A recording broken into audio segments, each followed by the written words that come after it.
You're welcome back to the Sports Diva YouTube channel. And today, I'm going to address, a couple of issues ranging from what happened over the weekend with the Manchester Derby, and then we'll talk about some results that happened over the weekend. Firstly, let's talk about the Marcus Rashford and the Bruno Fernandes issue. A lot of persons are of the opinion that the goal, Manchester United equalized with shouldn't have stood. And not just a lot of persons, even Peter Cech of Arsenal and Chelsea came out to say that those who make the rule no longer understand the rule, and the Manchester United goal against City shouldn't have stood. But let's ask questions, okay? Like you're looking at the screen right now, you would see the IFAB, law on offside. That should be law 11 on offside. Now, look at it while I make this explanation. The first question I'll ask is, did Marcus Rashford in any way interfere with play?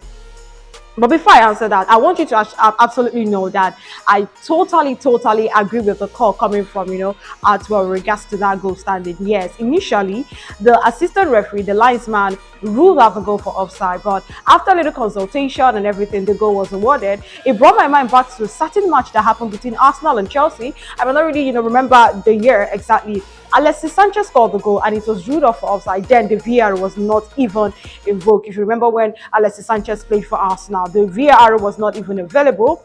And after a brief consultation with the linesman, the referee decided to award the goal to Alexis Sanchez. You know why? Because, Alexis Sanchez wasn't offside. And the player, the Arsenal player in front, did not interfere with play. So that brings me to Marcus Rashford. Did he interfere with play? The answer is no. Did he in any way stop Manchester City defenders, from going for the ball? The answer is no. Did he hold them back or probably involve in a tackle that stopped them from going for the ball? The answer is no. And Bruno Fernandes, straight up, he scored the goal. Was Marcus Rashford in any way obstructing the view of the goalkeeper? The answer is no. So why shouldn't the goal have stood?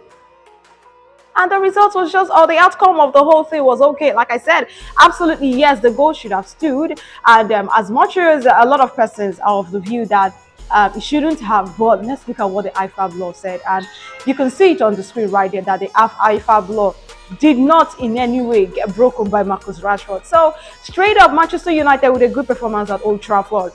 And Eric Ten Hag is gradually building team spirit to Manchester United. And you could see that after Jack Grealish scored that goal in the 68 minutes, Manchester United did not give up. And it took, quick goals from Bruno Fernandes. And again, the man in form for Manchester United, Marcus Rashford, with the winner in the 82nd minute means that Pep Guardiola and Manchester City, lose back-to-back. The loss in the Carabao Cup against Southampton and the loss to Manchester United in the Manchester Derby. Not a good one for Manchester City, especially with league leaders Arsenal built to play on Sunday. And fast forward to what happened on Sunday. But before then, congratulations to Manchester United right now. They have a big game against Arsenal on Saturday, and two of the most informed team in the Premier League. I remember, Arsenal's only defeat was handed down to them by Manchester United. We're looking forward to a blockbuster game come weekend. Now, fast forward to the not London derby that happened on Sunday. Now, Arsenal last won at the Tottenham Hotspur Stadium 2013-2014 season. And in 8 consecutive tries, Arsenal have not beaten Tottenham at home. So it was a huge test for Mikel Arteta and his Arsenal boys, especially after Manchester United did them a favour by beating Manchester City. They knew they could actually extend the lead, the top of the table, to 8 points if they actually got a win against Tottenham. Okay, and the game started so well, and Tottenham with flashes of brilliance and everything under Antonio Conte. But immediately Arsenal got into the wind of the game, it was difficult to allow them. Remember that, little scare coming from Hugo Lloris and Edin Ketia not probably getting the kind of shot he wanted. It was a warning sign for Tottenham Hotspur that this Arsenal team were definitely not looking to capitulate anytime, any day soon. Fast forward to Bukayo Saka, the man of the moment, also for Arsenal. He worked his way into the Tottenham Hotspur box, and from that angle, an own goal from Hugo Lloris. Well, I for one, I don't think a goalkeeper should be beaten from that angle, but it's a mistake, and a goalkeeper has to make a mistake, or the opposition has to make a mistake for the goal to happen. And it happened for Arsenal. Now, it was looking like it was going to be a quick double for Arsenal after Thomas Partey's rocket volley hit the crossbar. It was also a wake-up signal for Tottenham Hotspur, but they didn't understand it. Mikel Arteta's boys looked so ruthless. And quickly, Martin Odegaard, the most informed midfielder, take it or leave it. A captain fantastic, leading by example.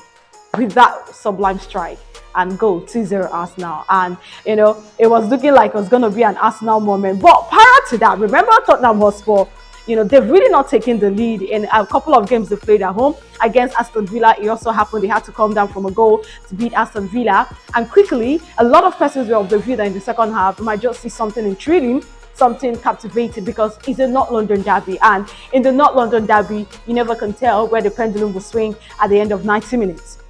Tottenham, as expected, they came up, very, very strong, putting Aaron Ramsdale to making so many saves. And kudos to the Arsenal goalkeeper. When he mattered, he stood up to the occasion. Series of saves from Son, from Harry Kane, a lot of saves coming from Aaron Ramsdale, and he kept Arsenal in the game. But let's not forget the partnership of Thomas Partey and Granit Xhaka. They've built a rock right there. And I don't know any defensive midfielder right now that is better than Thomas Partey. Like, I don't know. This is just me asking. I don't know. If you do, please do well to, put it down on the comment section. Please. I would really appreciate that. But I can't remember any defensive midfielder better than Thomas Partey. And indeed, he's bringing the party to, everything Arsenal is in right now. And 2-0 winners Arsenal, 8 points ahead of Manchester City, and they have a big game against Manchester United over the weekend. Now, imagine Arsenal wins Manchester United and Manchester City drop points. What does that tell you? Arsenal fans are dreaming. And it's not a bad thing to dream. Like they say, make sure that your dream is bigger than you. And right now, Arsenal fans are dreaming big dream. And that dream is to win the Premier League. The last time they won the Premier League was the Invincible season.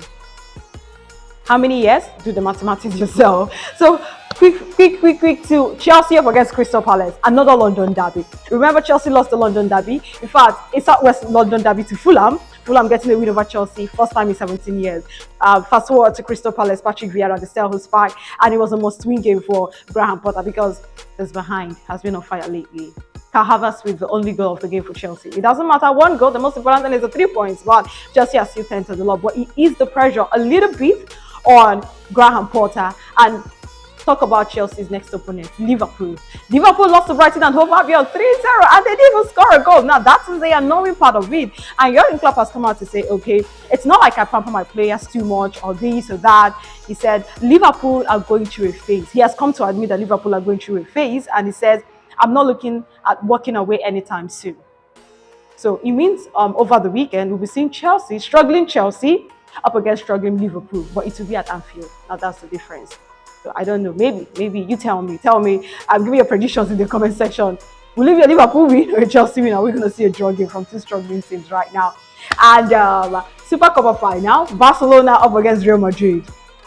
It was going to be a huge test for Xavi after he lost in their Clásico in the Spanish La Liga. So this is a different ball game altogether. They are playing for a trophy in Saudi Arabia. So when you're playing for a trophy, everything comes to play. Gavi. I think he's a player that everybody should look out for. Yes. Just keep your tabs on Gavi, that guy with Pedri. I don't know what they're doing at Barcelona. But anyway, Robert Lewandowski with his first El Clasico goal. And he came when he mattered. Barca 3-1 winners, Karim Benzema with a late consolation, but the consolation didn't do good for Real Madrid as Xavi Hernandez gets his first trophy as the Barca manager. And this is the first trophy that Barca is winning ever since Messi left the team. So you see, over the weekend, we had a lot of interesting things that happened. I'm telling you, a lot of interesting things that happened. And again, PSG lost to run in the French Ligue 1. They lost to run by 1-0. I didn't see that coming, and I know you didn't also see that coming. PSG couldn't even score a goal. Kylian Mbappe, Neymar Jr., and even Messi, they couldn't even get a goal. It goes a long way to show you that it's not about getting the players together. It's about making them play as a team, which is what Manchester United and Arsenal are doing at the moment, having players, other players play as a team. So you see, over the weekend, it was a lot of action, like a lot of action. And I'm super excited that we didn't miss out on any. And this is more like a recap of what happened over the weekend for you. And in the MPFL, yes. In the Nigerian Premier Football League, Enugu Rangers lost to Abia Warriors in the Oriental Derby. Enyimba got an away win to Nasarawa United. And these two results, very, very important results for Abia-based teams right now. But anyway, all I need you to do is like, comment, share, and subscribe. Most importantly, turn on your notification button, because I'm telling you, this Divas Hot Pick is coming up next. If you didn't play my last one, brother, you missed out a lot. Sister, you missed out a lot. So all you need to do is just turn on your notification button. So once I drop it like this, bye, you'll be the first person to see it. Bye, and you know what to do now. You know what to do. Thank you very much for the love. It's been massive. I'll see you some other time.